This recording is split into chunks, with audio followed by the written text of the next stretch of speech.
going to make a rose, and I want to show you how easy it can be. This is a stoneware clay. Sometimes I use earthenware or porcelain. This happens to be a white stoneware clay. I always take the lump of clay and roll it around and around in my hand, and all those uneven bumps, you see how bumpy this is? Roll it around and around in my hand, and then all those uneven bumps get erased and smoothed into the surface of the clay.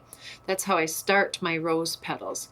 I like to take my fingertips, my index fingertips underneath, and I spin it essentially very slowly, spin it around and around, pressing with my thumbs on top, turning it into this very shallow dish shape, but thinning the clay very evenly. I soften the top of it with a soft peak, curving it and shaping this very subtle peak, at the same time pushing my thumb in, causing this little curve, and that's how a petal is made. I'll go to that first one again, and I'm going to show you how I start the bud itself. I do the same thing with my index fingertips together, and then use my thumbs to rotate and thin that clay over the top of them as the clay spins. And then the bud is just simply rolling it up and creating that swirl. Okay, and then I take that petal and press the very bottom of the petal to the very bottom of the bud and compress it together. Normally in my videos you see me scoring and slipping things that I attach. But with this rose method, I don't score and slip it because I compress the clay together so much at the bottom that it is completely sealed together and not likely to come apart. But here I am again, compressing a little bit of a soft peak, using my thumb at the same time to create a little tummy. But that little indentation is where we press against the first two petals, and then again smooth out the very bottom of the petal against what I've already got. And as you add more and more petals, repeating this method again and again, you're going to see the rose develop. Soft peak, that thumb indentation, and press the bottom together, but leave the top loose. We want it to look like an open rose, a very fully blossomed rose. Always have my index fingernails together and the thumbs rotating over the top.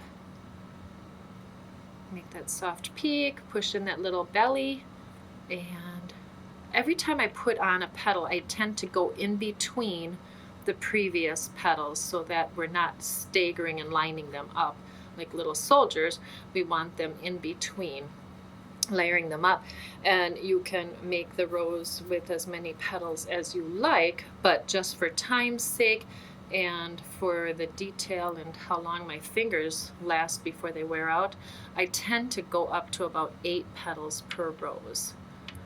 So here we go. And again, fingertips, my index fingertips are together. Actually, the fingernail part of them are together. Make that soft peak. And then in between the other petals, place it, smooth it on. And it already looks like a rose. I think I'm still going to add another petal. I like these. I've used these before to create a bouquet of roses. I just placed them on a regular cooking skewer, and then they would all stand up very nicely in a vase. And the cooking skewer can be left its natural color, or it could be painted white to go with the white rose. So now I feel like this looks really good. How many is this? 2, 4, 6, 7, 8. Yeah, 8 petals total. I'm using my needle tool to cut off the very bottom, and then I want to make sure there's a hole in here. I'm not going to put the stick in the kiln, but I do want to make sure there's a hole in here so that when it does come out of the kiln, I can place it on a stick and then put it in a vase. I'm going to take that back off because, like I said, I can't put that in the kiln. And then I'm going to make a leaf or two.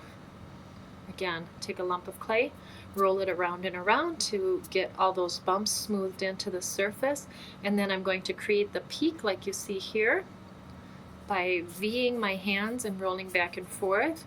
That created that little peak. And then pat this flat. You could use a rolling pin too. I'm just patting it flat with my hands. And then I love how straight these needle tools are. These needle tools create very clean straight lines. Just by laying the tool down in the clay, you can create a very nice, simple, clean imprint representing the lines of a leaf. And they would be used for other straight lines too, but in this case, definitely lines on a leaf.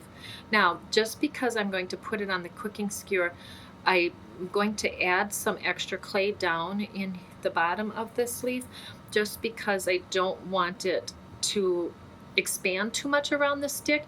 With a little bit more thickness at the back of the leaf, I can be more certain that it's not going to expand and stretch too much when I put this on the stick. Okay, so I've got that little bead of clay back here. I use the wire brush to score and slip, which is how you attach clay. And then I'm going to put this on here. I'm going to wiggle it around a tiny bit, and then just when it's done, when it's fired in the kiln, wiggling it around loosens it up so it slides on and off. But what'll happen is when it's in the kiln, that hole is going to shrink a tiny, tiny bit, and it should shrink really close to the diameter of the stick. And if it doesn't, if it's still too big, a drop of glue will hold it in place.